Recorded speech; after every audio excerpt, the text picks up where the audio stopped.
நண்பர்கள் அனைவருக்கும் வணக்கம். ஐபிஎல் மேட்சஸ் இந்த வருஷம் ரொம்பவே சுவாரஸ்யமா ஆகிருக்கு அப்படின்னு சொல்லலாம். முக்கியமா ஏன் சுவாரஸ்யமா ஆகிருக்கு அப்படின்னா, ஆர்சிபி வந்து இந்த வருஷம் எப்பவும் இல்லாம ரொம்ப சூப்பரா விளையாடிட்டு இருக்காங்க. அதனாலேயே மிகப்பெரிய சுவாரஸ்யம் ஆயிடுச்சு. அது போக வந்துட்டு மிகப்பெரிய வருத்தம் என்ன அப்படின்னா, சிஎஸ்கே அது வருத்தம்னு சொல்ல முடியாது, பல டீம்களுக்கு கொண்டாட்டம் தான்.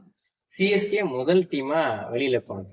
அது வந்து எல்லா அணிகளுக்குமே ஒரு நல்ல ஒரு மகிழ்ச்சியை கொடுக்குன்னு சொல்லலாம். இன்னொரு மகிழ்ச்சியும் இருந்தது. மும்பையும் வந்து ஆரம்ப சில மேட்சஸ்ல வந்து சரியா விளையாடல. 5 மேட்ச்ல வந்து ஒரு மேட்ச் தான் வின் பண்ணியிருந்தாங்க. ஸோ அவங்களும் சரியா விளையாடல. இந்த வந்து புதுசா ஒரு டீம் கப் வின் பண்றதுக்கான சான்ஸ் இருக்கு அப்படின்ற மாதிரி வந்து எல்லாருமே கொஞ்சம் ஆவலா இருந்தாங்க.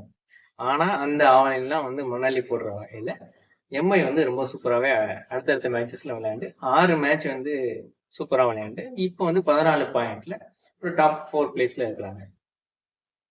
3 டீம் எலிமினேட் ஆயிட்டாங்க. CSK, SRH, RR. இவங்க 3 பேரும் எலிமினேட் ஆயிட்டாங்க. மிச்சம் இருக்கிறது வந்து 7 டீம். ஸ்பாட் 4. இந்த 4 இடங்களுக்கு ரொம்பவே கடுமையான ஒரு போட்டியா இருக்கும் அப்படின்ற மாதிரி தான் நான் எதிர்பார்க்கிறேன். ஏன்னா கிட்டத்தட்ட ஒரு 6 அணிகளுக்கு அதிகமான சான்ஸ் இருக்கு. ஸோ ஃபர்ஸ்ட் 4 பிளேஸ்ல போறதுக்கு. அதுல மெயினா வந்து ஃபர்ஸ்ட் 2 பிளேசஸ்க்கு வந்து ஜிடி அண்ட் ஆர்சிபி. இதுல வந்து ஆர்சிபிக்கு தான் ஃபர்ஸ்ட் பிளேஸ்க்கு போறதுக்கான அதிகமான வாய்ப்பு இருக்கு அப்படின்ற மாதிரி நான் கருதுறேன். ஸோ இப்போ வந்து எந்தெந்த டீம் வந்து என்னென்ன பாயிண்ட்ஸ்ல இருக்கிறாங்க அப்படின்றத பத்தி ஃபர்ஸ்ட் பார்த்துருவோம். ஃபர்ஸ்ட் பிளேஸ்ல வந்து இப்போ வந்து ஜிடி வந்து 11 மேட்சஸ்ல 8 வின்னு 3 லாஸ் அப்படின்னு சொல்லிட்டு வந்து 16 பாயிண்டோட 0.793 அப்படின்ற ரன் ரேட்ல ஃபர்ஸ்ட் பிளேஸ்ல இருக்காங்க. ஆர்சிபி 11 மேட்ச்ல 8 வின் பண்ணி 3 லாஸ் ஆகி பிளஸ் 0.482 அந்த ரன் ரேட்ல 16 பாயிண்ட்ல செகண்ட் பிளேஸ்ல இருக்காங்க. பிபிகேஎஸ் 11 மேட்ச்ல 7 மேட்ச் வின் பண்ணி 3 மேட்ச் லாஸ் ஆகி ஒரு மேட்ச் வந்து நோ ரிசல்ட். அதனால 15 பாயிண்ட்ஸோட பிளஸ் 0.376 ரன் ரேட்ல தேர்ட் பிளேஸ்ல இருக்காங்க. அடுத்ததான் எம்ஐ, இவங்க தான் வந்து கூட மேட்ச் ஆடி இருக்காங்க. 12 மேட்ச் ஆடி 7 மேட்ச் வின் பண்ணி 5 மேட்ச் லாஸ் ஆயிருக்காங்க. 14 பாயிண்ட். பட் ரன் ரேட்ல இவங்க தான் டாப்ல இருக்கிறாங்க. இருந்தாலும் வந்து பாயிண்ட் வந்து கம்மி அப்படின்றதுனால ஃபோர்த் பிளேஸ்ல இருக்காங்க. ரன் ரேட்ல வந்து பிளஸ் 1.156 இந்த ரன் ரேட்ல இருக்காங்க. ஆர்ஆர் கூட 100 ரன் வித்தியாசத்துல ஜெயிச்சது அவங்களுக்கு மிகப்பெரிய அளவுக்கு ஒரு முன்னேற்றத்தை கொடுத்துருக்குன்னு சொல்லலாம். அடுத்ததான் வந்து டிசி, அவங்க ஆரம்பத்துல வந்து டாப் பிளேஸ்ல வந்து இருந்தாங்க. அதுக்கப்புறம் கொஞ்சம் சொனங்கிட்டாங்க. அந்த எம்ஐ மேட்ச்ல லாஸ் ஆனதுக்கு அப்புறம் அவங்களோட பெர்ஃபார்மன்ஸ்ன்றது கொஞ்சம் கம்மியாயிடுச்சுன்னு சொல்லலாம். அவங்க வந்து 11 மேட்ச்ல 6 மேட்ச் வின் பண்ணி 4 மேட்ச் லாஸ் ஆகி ஒரு மேட்ச் வந்து நோ ரிசல்ட் அப்படின்றதுனால 13 பாயிண்டோட பிளஸ் 0.362 அப்படின்றதுல இருக்காங்க. இதுல வந்து ஒரு மேட்ச் அவங்களுக்கு நோ ரிசல்ட் வந்தது. பிபிகேஸ்க்கு வந்து ஒரு பாசிட்டிவா முடிஞ்சிருக்கு, டிசிக்கு வந்து அது ஒரு நெகட்டிவா முடிஞ்சிருக்கு அப்படின்னு. ஸோ இதுல வந்து யாரு ஃபர்ஸ்ட் பிளேஸ்க்கு போறதுக்கான அதிகமான வாய்ப்பு இருக்கு? அதிகமான வாய்ப்பு வந்து ராயல் சேலஞ்சர்ஸ் பெங்களூருக்கு தான் இருக்கு. ஏன்னா அவங்களுக்கு இந்த 3 மேட்ச்ல வந்து சன்ரைசர்ஸ் ஹைதராபாத்தோட ஒரு மேட்ச் இருக்கு. அவங்க வின் பண்ணிட்டாங்கன்னா 18 பாயிண்ட் வந்துருவாங்க. அதுக்கப்புறம் அந்த 2 மேட்ச்ல ஒரு மேட்ச் வின் பண்ணாங்கன்னா கிட்டத்தட்ட அவங்களுக்கு வந்து ஃபர்ஸ்ட் பிளேஸ் வந்து கிடைச்சிடும். இதுல ஜிடிக்கும் ஃபர்ஸ்ட் பிளேஸ் போறதுக்கான வாய்ப்பு இருக்கு. ஆனா ஜிடிக்கு வந்து டிசி கூட ஒரு மேட்ச் இருக்கு. அதுக்கப்புறம் வந்து எல்எஸ்ஜி கூட ஒரு மேட்ச் இருக்கு. ஸோ இதுல வந்து எல்எஸ்ஜி கூட அவங்க ஈஸியா வின் பண்றதுக்கான வாய்ப்பு இருக்கு. பட் அந்த இடத்துல அவங்க சறுக்குனாங்க அப்படின்னா ஆர்சிபி ஃபர்ஸ்ட் பிளேஸ் போறதுக்கான அதிகமான வாய்ப்பு இருக்கு. ஸோ அடுத்ததா வந்து தேர்ட் பிளேஸ்க்கு யாருக்கு அதிகமான வாய்ப்பு இருக்கு அப்படின்னு பார்த்தா, எனக்கு தெரிஞ்சு இப்போ உள்ள சூழல்ல பிபிகேஎஸ்க்கு அதிகமான வாய்ப்பு இருக்கு. பட் பிபிகேஎஸ் விஎஸ்எஸ் எம்ஐ இந்த மேட்ச் தான் வந்து கிட்டத்தட்ட ஒரு டிசைடரா இருக்கும் அந்த ஒரு சூழல்ல. இதுல வந்து எம்ஐ வின் பண்ணிட்டாங்க அப்படின்னா பிபிகேஎஸ்க்கு ரொம்ப டஃபா போயிடும். அவங்க வந்து தேர்ட் பிளேஸ் போறதுக்கு ரொம்ப டஃபா போயிடும். இதுல எம்ஐக்கு வந்து ஃபர்ஸ்ட் 2 பிளேஸ்ல போறதுக்கான வாய்ப்பும் இருக்கு. இந்த 2 மேட்சும் வின் பண்ணாங்க. எம்ஐ வந்து நேத்து மேட்ச்ல வின் பண்ணியிருந்தாங்க அப்படின்னா கண்டிப்பா வந்து ஃபர்ஸ்ட் 2 பிளேஸ்க்குள்ள போயிருப்பாங்க. ஸோ 3 மேட்சும் வின் பண்ணியிருந்தாங்க அப்படின்னா 10 மேட்சஸ் வந்திருக்கும். கண்டிப்பா வந்து ஃபர்ஸ்ட் 2 பிளேஸ்க்கான வாய்ப்பு அதிகமாவே இருந்திருக்கு. நேத்து அவங்க லாஸ் ஆனது ஜிடி கிட்ட. ஜிடியோட ஃபர்ஸ்ட் 2 பிளேசஸ் வந்து அதிகப்படுத்தி இருக்கு. எம்ஐயோட ஃபர்ஸ்ட் 2 பிளேசஸ் வந்து கம்மி பண்ணிருக்கு அப்படின்னு சொல்லுவாங்க. இப்போ அடுத்ததான் வந்து ஃபோர்த் பிளேஸ். இந்த ஃபோர்த் பிளேஸ்க்கு வந்து எம்ஐ, டிசி, கேகேஆர் இவங்க 3 பேருமே வந்து ஒருவேளை ரிசல்ட் வந்து அவங்களுக்கு ஜிடிக்கு, ஆர்சிபிக்கு, பிபிகேஎஸ்க்கு ஃபேவரா முடிஞ்சிச்சு அப்படின்னா எம்ஐ, டிசி, கேகேஆர் இவங்க 3 பேரும் வந்து ரொம்பவே டஃப் ஆகும். இதுல முக்கியமான மேட்ச் 5 மேட்ச் இருக்கு. பிபிகேஎஸ் வெர்சஸ் டெல்லி, அதுக்கப்புறம் வந்து டெல்லி கேபிட்டல்ஸ் வெர்சஸ் ஜிடி, அப்புறம் PBKS versus MI, GT versus LSG, MI versus DC. இந்த 5 மேட்ச்லயே வந்து முடிவு தெரிஞ்சு போயிடும் கிட்டத்தட்ட யார் வந்து ஃபர்ஸ்ட் 4 பிளேஸ் போறாங்க அப்படின்னு சொல்லிட்டு. அதுக்கப்புறம் நடக்கிற மேட்சஸ் எல்லாமே வந்து ஒரு சம்பிரதாயமான மேட்சஸாக தான் இருக்கும். மேபி வந்து 3rd 4th பிளேஸ் வந்து சேஞ்ச் பண்றதுக்கான வாய்ப்பு இருக்கும்.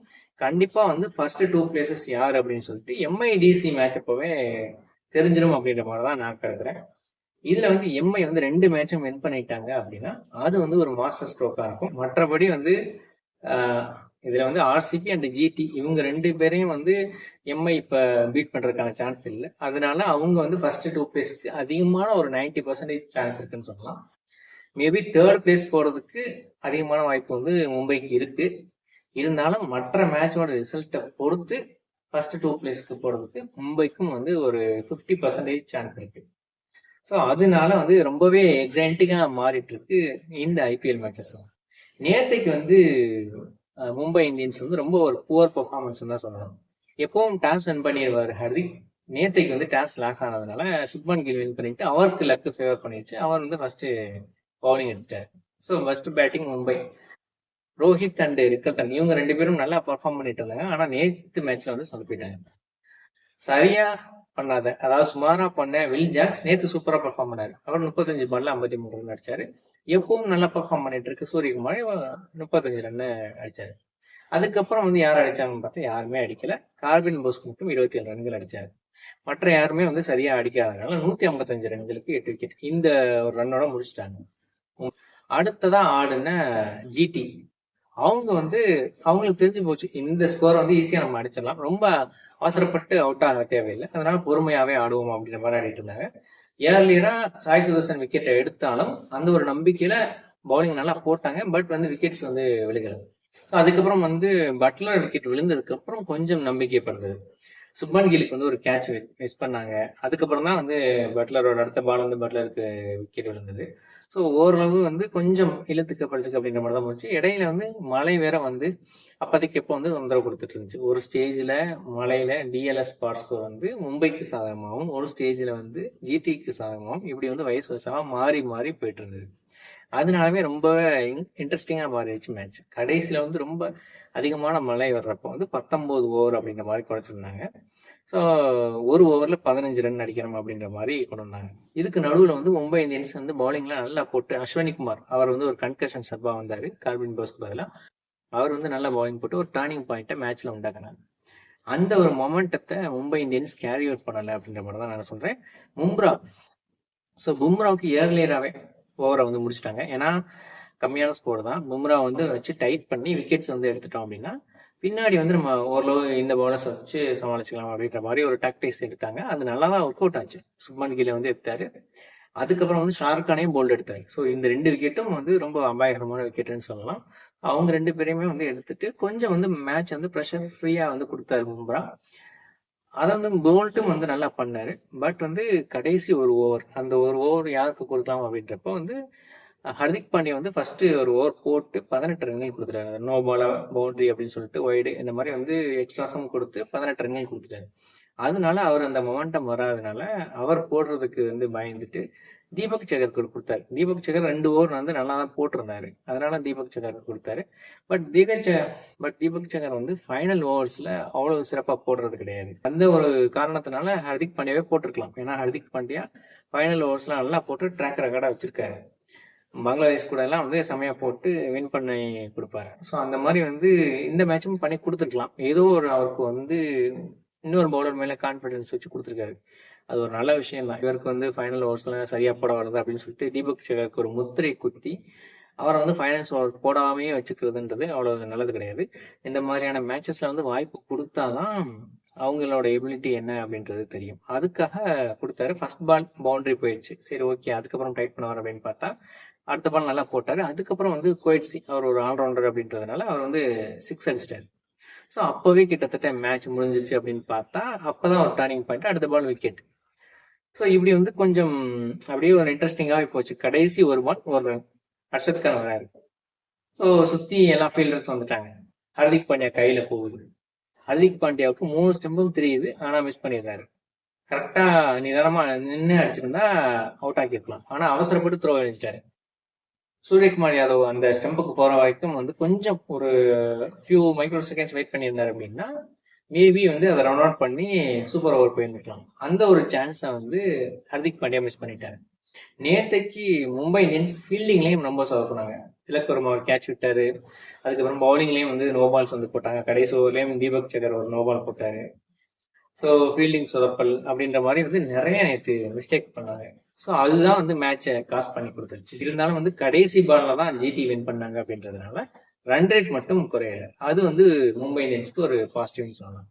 அடுத்த 2 மேட்ச் வின் பண்ணிட்டாங்கனாலே போதும். கிட்டத்தட்ட ஒரு 3rd பிளேஸ் அல்லது 2nd பிளேஸ், இந்த 2 பிளேஸ்ல ஒரு பிளேஸ் வந்து கண்டிப்பா மும்பை இந்தியன்ஸ்க்கு கிடைக்கும். ஸோ மேக்சிமம் வந்து 2nd பிளேஸ் வரணும் அப்படின்னா மற்ற மேட்சோட ரிசல்ட்டை பொறுத்து 2nd பிளேஸ் அப்படின்றது தெரிய வரும். இதுல வந்து மும்பைக்கு ஒரு டிராபேக் என்ன அப்படின்னா இவங்க தான் ஃபர்ஸ்ட் 14 மேட்சஸ் வந்து முடிக்கிறாங்க. அதுக்கப்புறம் தான் இந்த பிளே ஆஃப் ரேஸ்ல இருக்கிற டீம்ஸ்லாம் வந்து 14 மேட்சஸ் முடிக்கிறாங்க.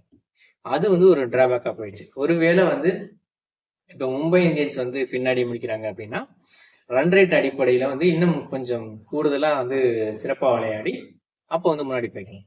ஏன்னா இப்போ வந்து மும்பை அளவுக்கு ரன் ரேட் வச்சிருக்குதுன்னு பாத்தீங்கன்னா அடுத்த இடத்துல ஜிடி இருக்காங்க. ஸோ ஜிடி வந்து ஒரு 2 மேட்ச் லாஸ் ஆகுறாங்க அப்படின்னா, ஸோ இப்போ மும்பை இந்தியன்ஸ் ஒரு மேட்ச் வின் பண்ணி ஒரு மேட்ச் லாஸ் ஆகுறாங்க அப்படின்னா அப்போ வந்து இந்த ரன் ரேட்லாம் வந்து பெரிய மேஜர் ரோல் பிளே பண்ணும். அந்த சமயத்துல ஸோ இது வந்து கடைசி மேட்சா இருந்துச்சு அப்படின்னா அப்போ அதுக்கேற்ற மாதிரி மும்பை இந்தியன்ஸ் விளாடலாம்.